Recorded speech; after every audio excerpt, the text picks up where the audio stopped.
So today on my view on it is one of non-doctrinal cafeteria Catholicism. And it's consistent with who my friends are, some of the positions I've taken. You actually can say, well, Mel Gibson is the finest Catholic filmmaker in the history of the world thus far. That's a fact. Passion of the Christ is the greatest Catholic film ever made. Mel Gibson is a sedevacantist after his father before him.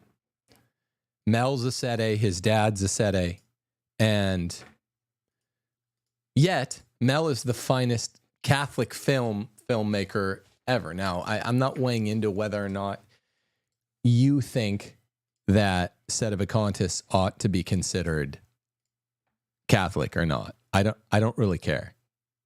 You see, that's not what I'm doing here. What I'm doing is I'm saying, okay, let's get through the story for basics. I'm actually reading from Where Peter Is. Mel Gibson praises Vigano, invites him to California, by Mike Lewis, none other than Mike Lewis in the flesh, July 8th, 2024. He starts out by saying, honestly, the situation can hardly get more ridiculous. Assuming this isn't a parody, there's no reason to think it is. Mel Gibson has entered the fray with an open letter expressing his support for the disgraced and freshly excommunicated schismatic Archbishop Carlo Maria Vigano. Gibson, whose father Hutton was an outspoken Holocaust denier and one of the first prominent sedevacantists, has long been known to share his father's religious views, building a private traditionalist chapel on his property in Agora Hills, California. I thought it was in Malibu, but I'm guessing that good old Mike Lewis has done his research here. In recent years, Gibson has collaborated with Catholics outside the sedevacantist world, appearing by video at a Chicago rally for canceled priests in September 2021, and hosting a secretive supercharging retreat for a group of priests, including the suspended Father James Altman of La Crosse and Father Dave Nix of the Archdiocese of Denver in January of that year. Now he's weighed in on the Vigano affair. And there's an excerpt. I'll read the whole Mel letter. But the question that I'm dealing with today, intentionally, is what do we care what Mel thinks? And I'm pitching it as an open question. A lot of times a title question is kind of clickbait because it's obviously either yes or no, or it's obviously going to be the opposite of the way it's pitched or something like that. But parish orphans and retrogrades, today I'm like, convince me. I could go either way. I still think that the greatest Catholic filmmaker who has a voice in things, it ought to have an influence, or at least has enough of an influence that we ought not to drown him out. So there's that. What? Yeah. Go. But that's where I lean. That's where I incline. But I put this out on Twitter, and I'm eager to hear what people actually think. And I want to relate this back to Patrick Coffin's. What was it? Was it a late COVID convention he held that ended up being online? Steph, was it the Hope is Fuel convention? Was it late COVID or was it only a year ago? I can't remember. It was about a year. It was a year. I thought maybe a year and a half ago. So here's what I'm saying. We have to decide. And I want to get down to the kind of analysis that I'm going to read the letter and then I'm going to say my analysis. I'm giving you the lay of the land on how this show will go. But we have to decide whether or not we're worried about Catholics who have become sedevacantists. I forget whether, according to catechism and canon, they still count as Catholics. But does their opinion still count? And then since Mike Lewis threw it in as well, Holocaust denier as well. When Patrick Coffin held his Hope is Fuel conference, my friend Pat, a year and a half ago or so, maybe only a year, I defended people who wanted to show up and support it. And I did so because this is not doctrine. You can be cafeteria Catholic. You can have friends that attend SSPV or a Sedevacantist chapel or SSPX or even Protestant churches. We're not told, there's no doctrinal, irreformable teaching on what views your friends must hold and whether or not a Protestant, say, ever has anything of value to offer. And therefore, I've listened to Vigano over the last years, even when it was clear that he was veering towards schism or whatever you want to call it, whatever Pope Francis has called it. Because he still has some things to offer. I occasionally even listen to Protestants or Eastern Orthodox. And if that's really where all this inheres, all the truth, all the good stuff, is that if you think that it's okay to have a Protestant or an Orthodox friend, I mean, they're Christian. Do any of you have any friends that are not even Christian?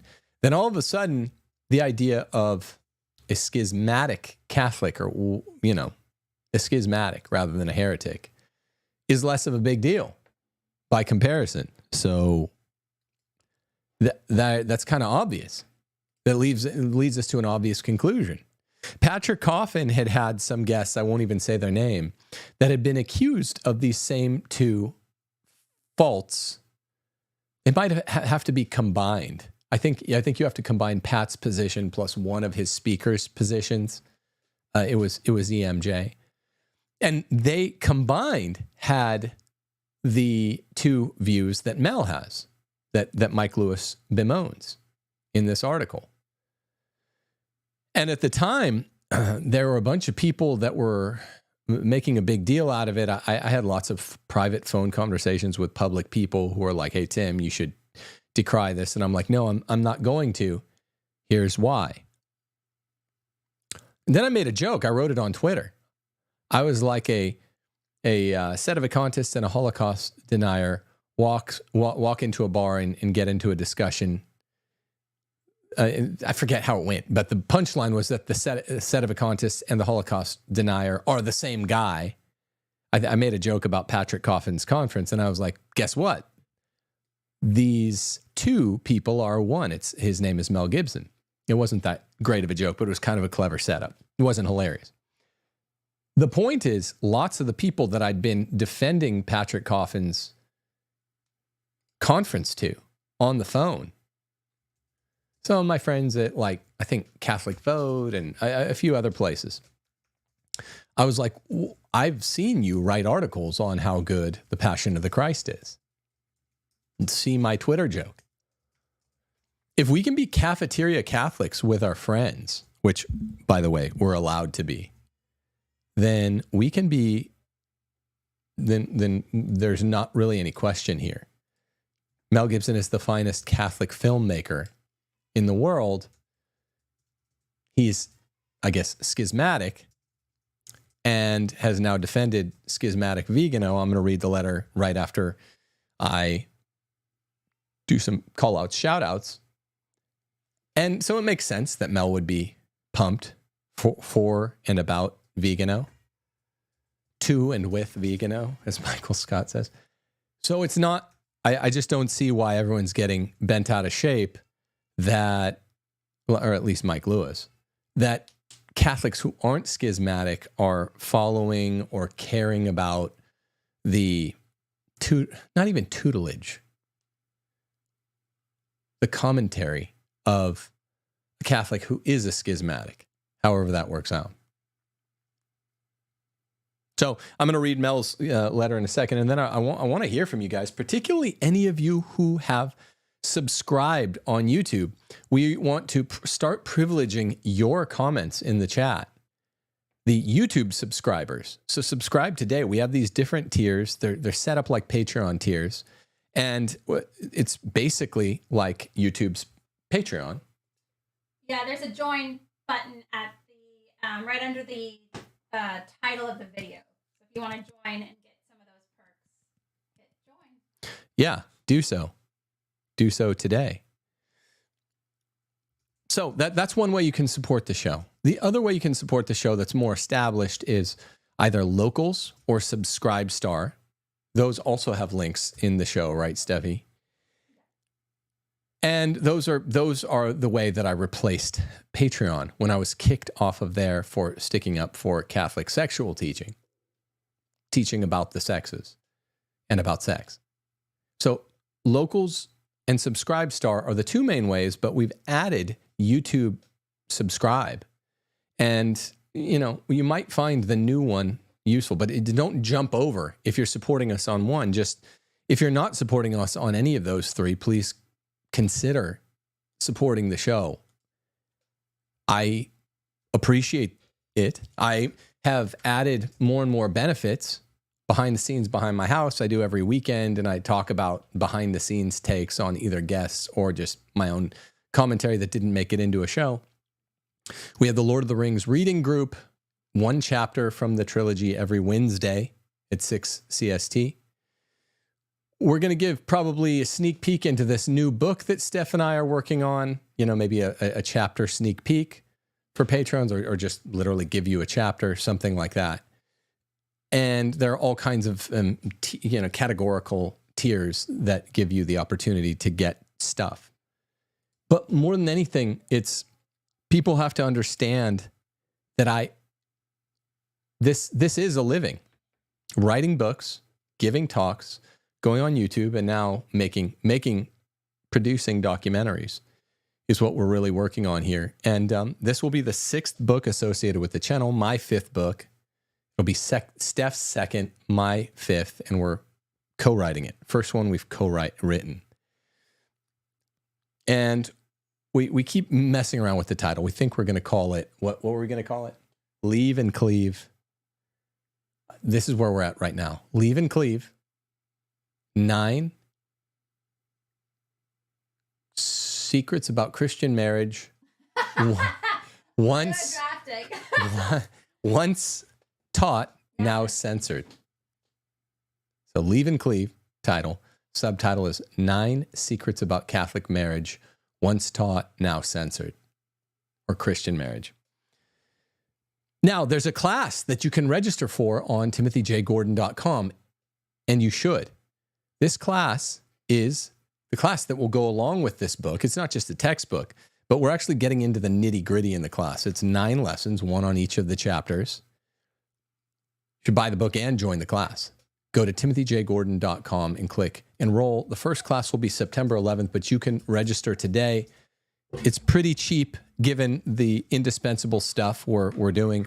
We coach couples behind the scenes, and pretty much everyone that we've ever heard back from was like, you guys either saved our marriage or made our marriage because we started listening when we were young. You should do a class. We've heard that from so many people. One of my friend Jay, that's an initial, was the one that was like, dude, make this a book and a class. And so we did. And he was part of a young couple that we had leaned into our advice, and I really appreciate him. He and his wife are getting a big acknowledgement in the book. And it's right. I mean, like, we haven't been married 60 years or anything, but nearly 20. And what we're doing works. And there are some particulars. I couldn't build you a house. I'm learning about it with some renovations to my house, but I couldn't do it. If I were to try to do it, I would need particulars and details. And that's what we're actually giving to people as we go through this course in 9 actual class sessions, starting September 11th. Register for that today. We want to fill that thing with 500 people. That's our goal for the class. Also, like and subscribe to this channel, this video. Let's make it happen, people. Go to realestateforlife.org today. Get out of your blue state, get to a red state. You have a little time before the election. You have a little time remaining in the summer. Who knows? Eventually, it's foreseeable that blue states with fleeing expats for red states or tax-paying, law-abiding conservatives will start locking you there. Get out while you still can. Okay, so we've heard from Mike Lewis. Let's hear from Mel. I guess this actually, it was published by Aldo Maria Valli, who has published other things for Archbishop Vigano.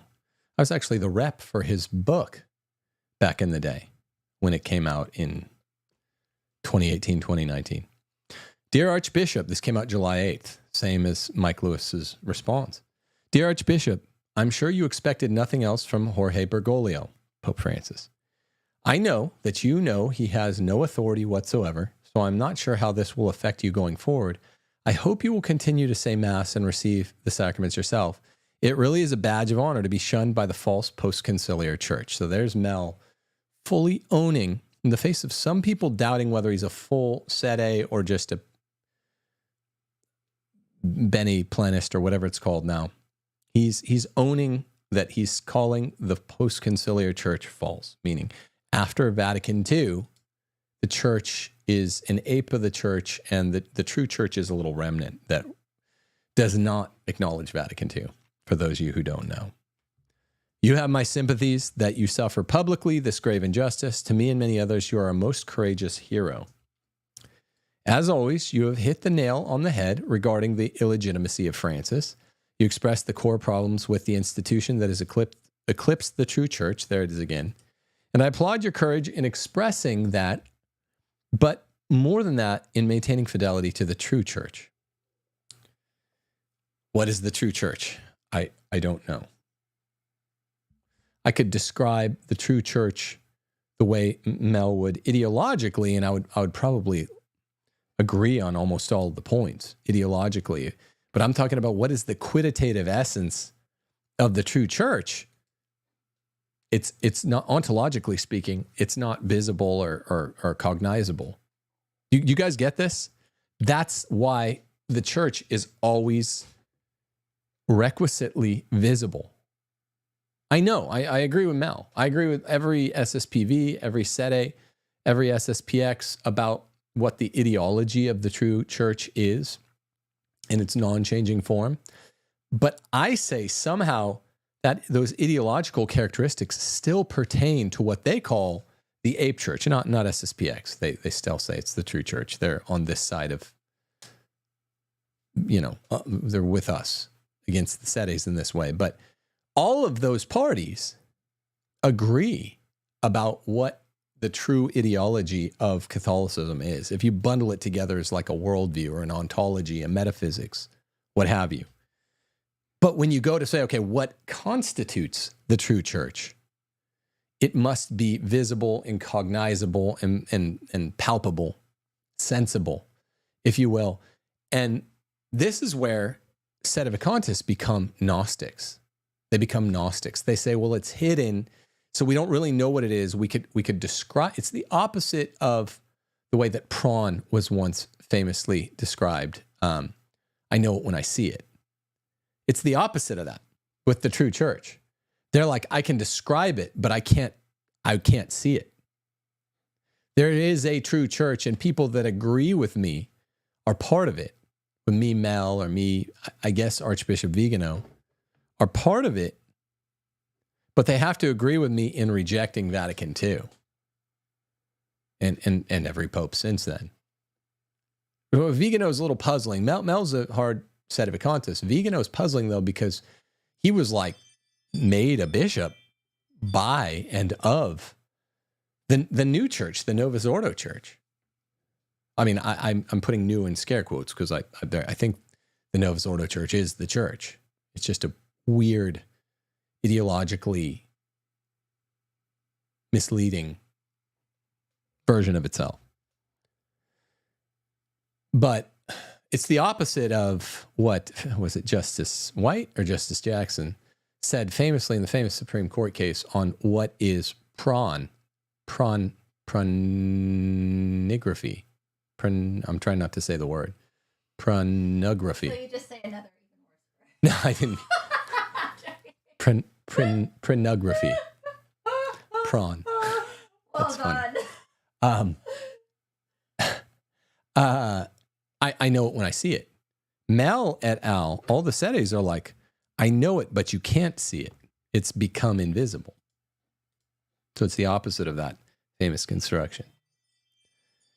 I'll go back to what Mel says to Archbishop Vigano. You are a modern day Athanasius. I have all respect for the way you defend Christ and his church.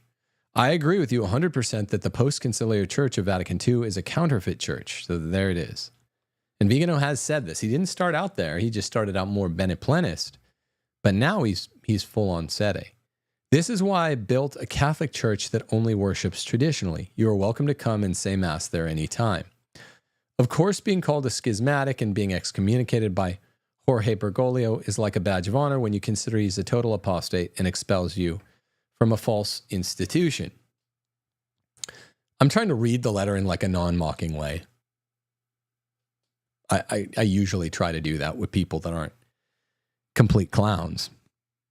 I disagree with Mel, but I don't think he's a clown. Remember that true schism requires innovation, something you have not done, but something that Bergoglio does with every breath. This is something that requires discussion. Honest discussion. Does true schism, require innovation?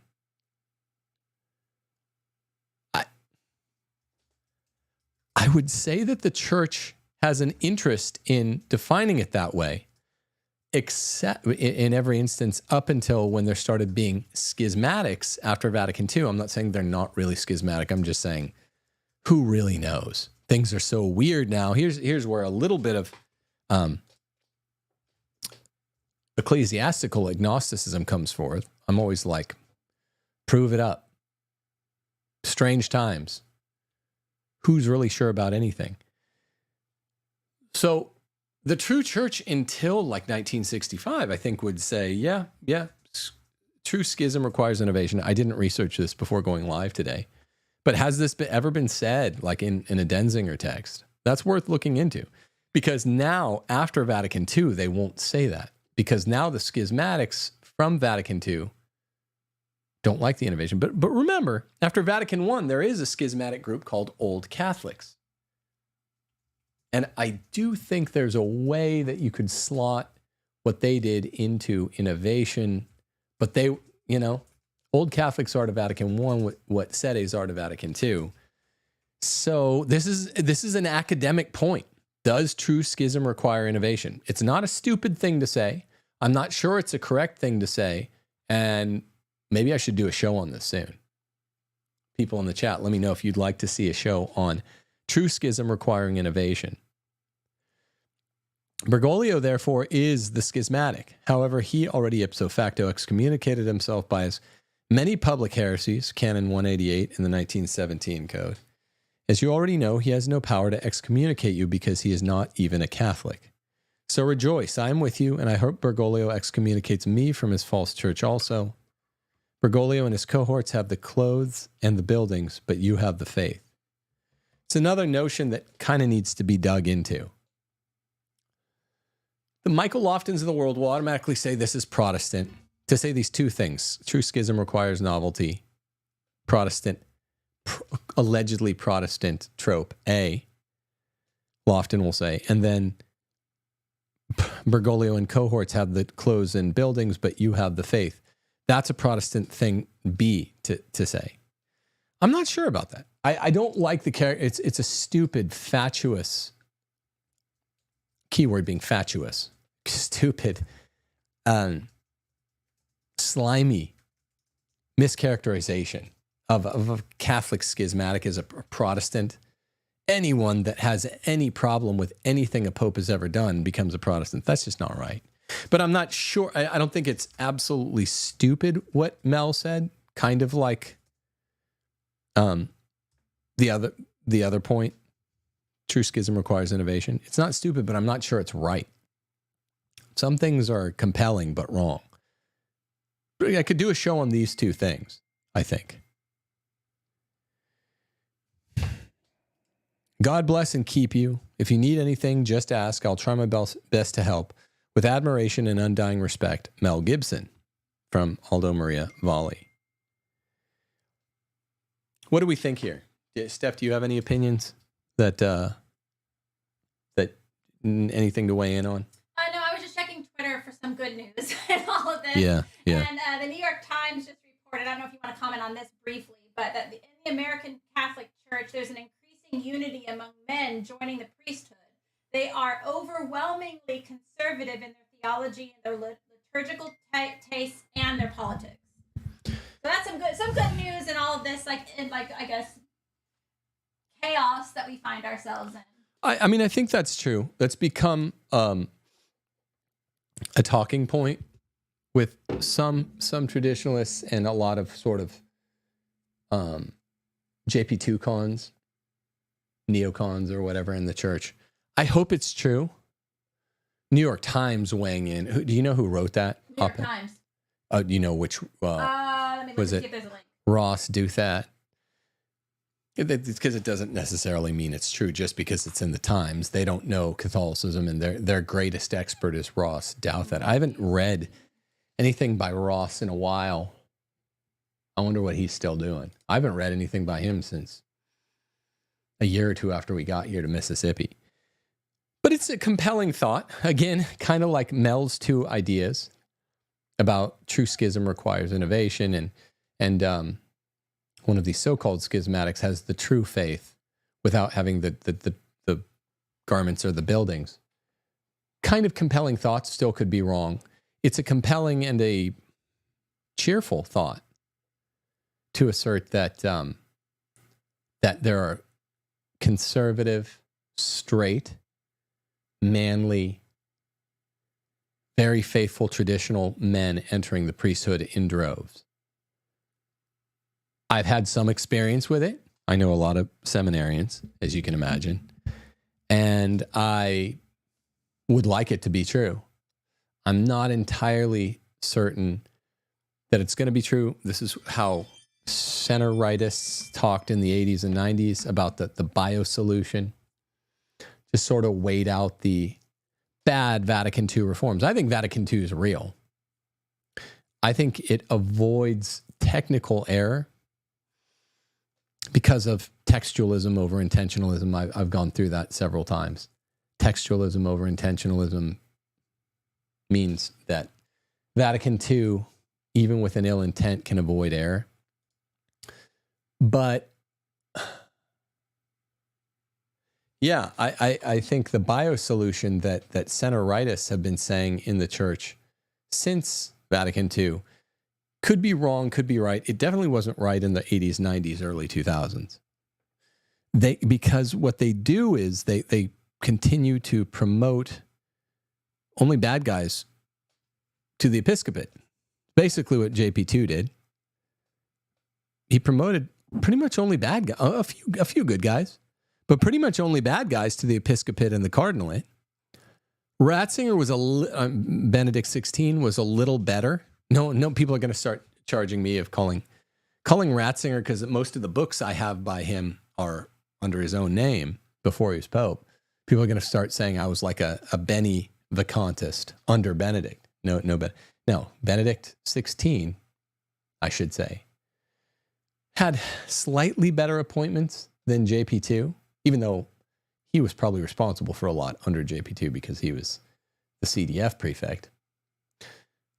Slightly better track record in the pontificate for appointing bishops and cardinals, but still most of the appointments, promotions, were of libs. So it doesn't matter if there were conservatives being appointed to the priesthood in the 80s and 90s and 2000s. I don't think there were. But they were saying that starting in the 70s. We'll just breed them out or wait them out, biosolution. So I don't know. What do you guys think? I do want to recur to the chat a bit more often, particularly with this new YouTube feature. So if you guys join YouTube subscribership, I will go more and more to the YouTube subscriber chat exclusively. And even things, because I'm always prattling off documents, and I'm like, what's the last word in this? If you guys want to go help, I'll put you to work. I don't know. So Steph says that's good news amid lots of chaos. Yeah, if it's true. If it's true. It's hard to discern what's actually true with news now. I'm not the first person to say that. Donald Trump called it fake news. Did you ever find out who wrote that? No, I tried to. I didn't find the author. Well, I'm guessing Ross Douthat. But I don't know. So I hope I made the point starkly enough that I've kind of been waiting for another Mel Gibson pop-up because his movie, Passion's sequel, comes out in 2025. So he's rising in prominence once again. And he's popped up some between certainly The Passion and now, to even for Vigano letters.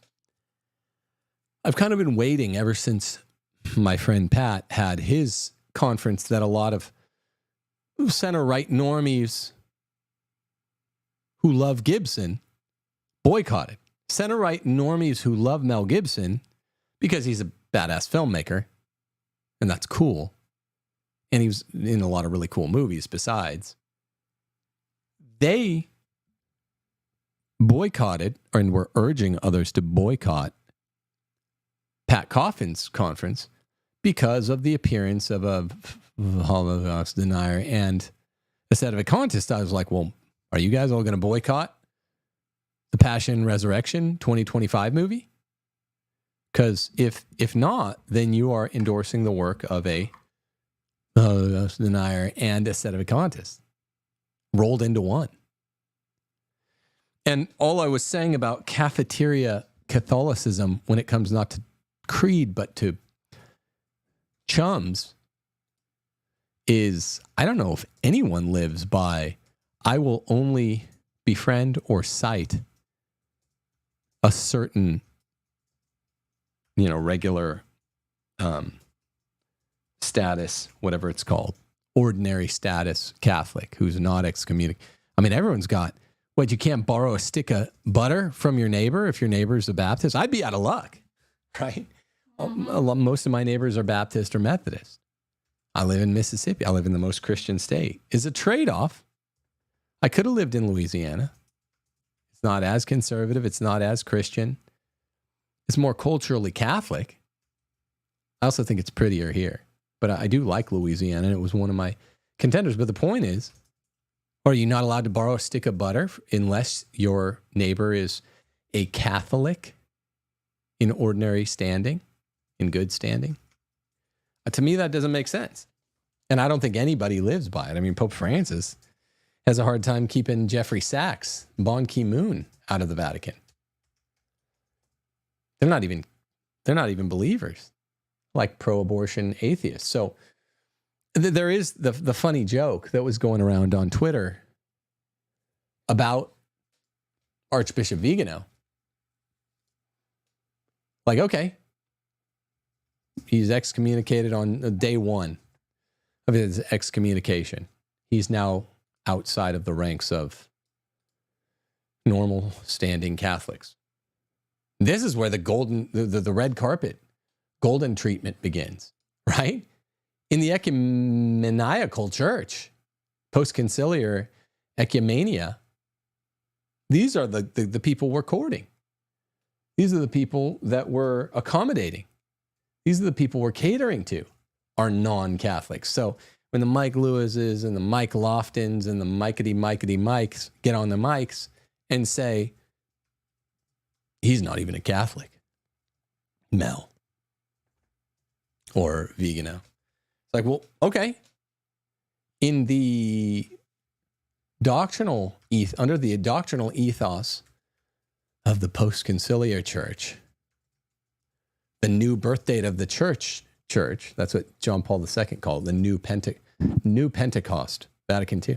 In this new birthday of the church, which leans toward universalism, leans toward religious indifferentism, it leans toward syncretism, and leans strongly, I would say more than leans, I would say actually dabbles in proper ecumenism mania. Well, under that church, then now Archbishop Vigano is going to get the red carpet treatment. They can't make up their minds. And they're like, no. The further someone is from being an ordinary status Catholic, the better we treat them.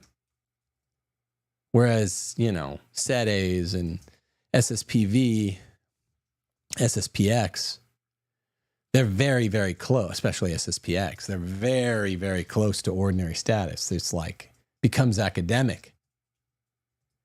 So they're close enough to like just a regular trad cath who hasn't been excommunicated to treat shittily. That's what we do. But this ecumenia, this applies to Jews, to Muslims, to Buddhists and all the weird Oriental faiths, Hindus, Jainists, shapeshifters, doing their hoo-hoo, voo-voo, voodoo. Those guys get the red carpet rolled out. Then they're like, okay, Protestants, yeah, they're practically not Christian, right? Yeah, okay, they have a Trinitarian baptism, but other than that, they're pretty much a Enlightenment book cult. So they're so far, they're barely Christian, so we'll be really nice to them. Catholic Answers will do like, Protestant responses all day, every day until kingdom come. You guys that still watch Catholic Answers, I don't get it. They have responded to every single, what about praying to Mary and the saints? Well, I know. That was interesting. The first, 4,689 times I watched that show. But you guys are like, Catholic Answers still does good work. I mean, it's just Protestant response. And it really kind of accommodates the Protestants. But then you consider like the Eastern Orthodox, they're a lot closer to us, kind of the Eastern lung of the church, if you will. No one really accommodates them. Then you get into SEDEs, then you get into SSPV, you get, I don't know, maybe old Catholics. Did old Catholics really innovate anything? They're schismatics. So I don't know about Mel's distinction. I'm curious about it. I want to talk about it. I'll tell you when I don't know. I tell you guys, here's when I know. Here's when I'm damn sure. Category 3, here's when I don't know, but I'm interested. Category 4, it's stupid and I'm not interested. But I don't usually do shows on that. You dig? So I don't know. What do you guys think of Mel? Anybody in the chat have anything extra that I left out? Especially the chat, if you're a YouTube subscriber, we'd really like to fill this out. That would be cool to have a very poppin', premium YouTube section. I think that's the way to go. I don't want people dropping out of Locals or Subscribestar to do it. But I think that would be really fun to have a big, even if it's just the $5 or $10 tier, a big swath of you. I mean, let me just say this. Anybody out there who supports this show and has supported it, thank you. Thank you in my whole heart. At the end of this month, July 27th is when we moved here. We'll be here for 4 years. All that stuff, Abby had half her brain disconnected. And then less than 2 months later, a month and change later, my employer, a Catholic school, I was theology department chairman and kind of a big wig around the school among right-wingers. I was kind of the mouthpiece. Everyone was praying for Abby. It was COVID. I was living out of my RV in Orange County because they had to pretend the hospital was filled. And they didn't let us stay there. We were there for a month. I was teaching Zoom classes at the high school. They're praying for us every day and getting updates. Mr. Gordon's daughter's doing that.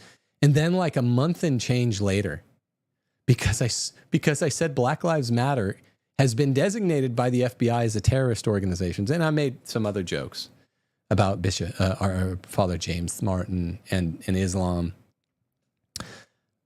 They fired me. And I can't, and we kind of knew something like that could come around the bend. And we moved here, got here on July 27th. It's 4 years. You guys have supported me and Steph and what we do. And let me just say, thank you. Sincerely. I mean, when you hear YouTubers talk about like, hey, we really need your continued support. We need your continued support. Of course, it's always true. But stop talking about, I mean, we have had support for more than 4 years because we already had a lot of you guys when we were on Patreon from the TNT days. Can I just say thank you? Do you know what it's meant to my family to have huge support when, like, after June 3rd, April 6th was Abby's surgery. June 3rd, I got fired. We were making provisions and we were out here by a month and 24 days later. That's the timeline.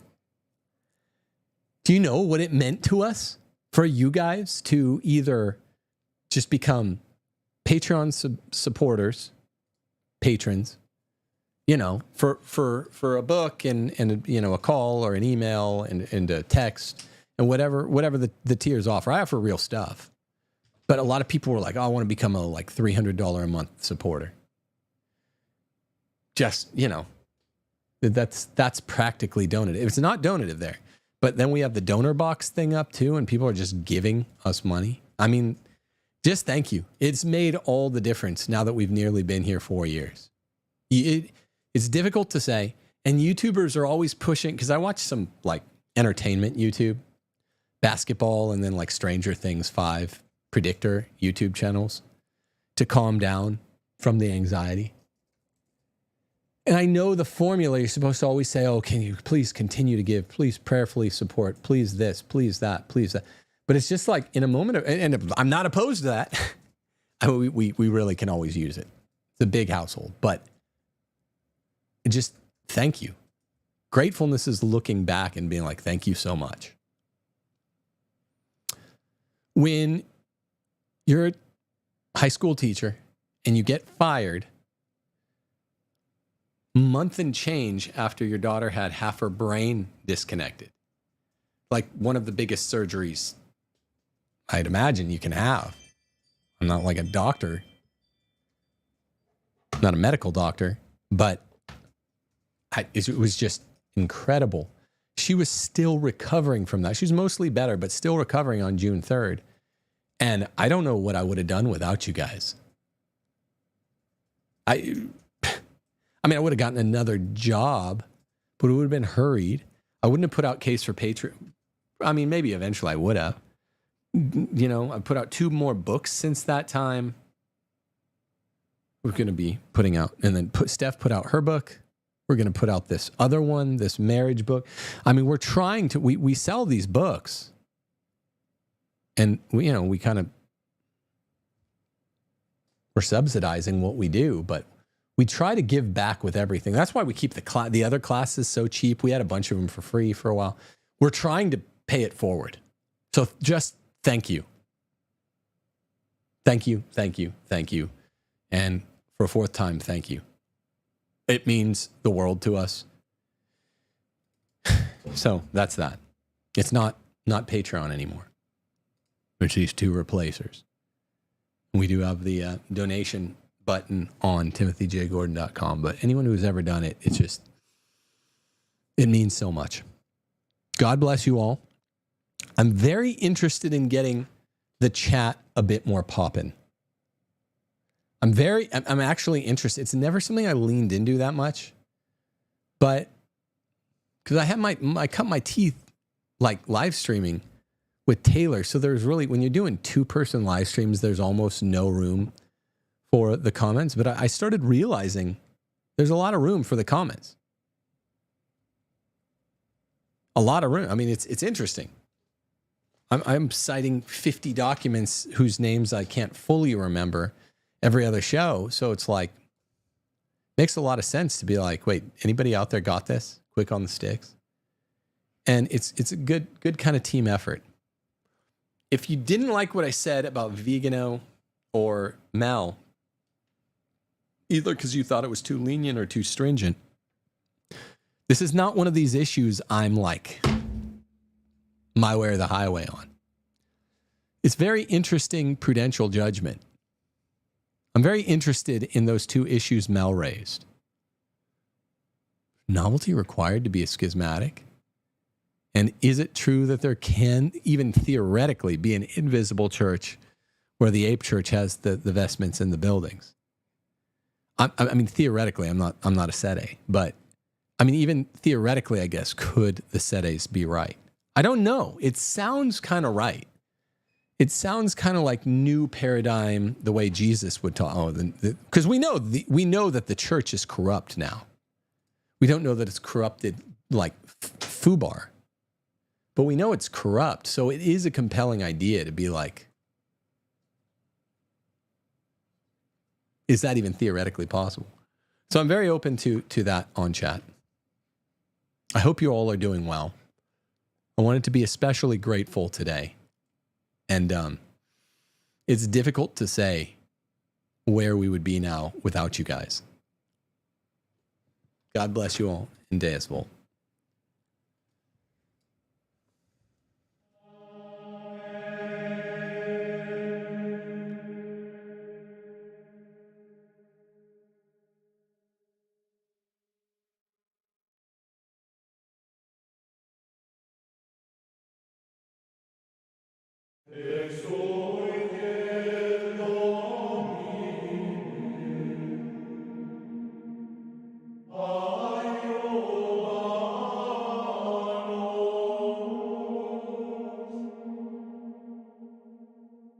Yeah.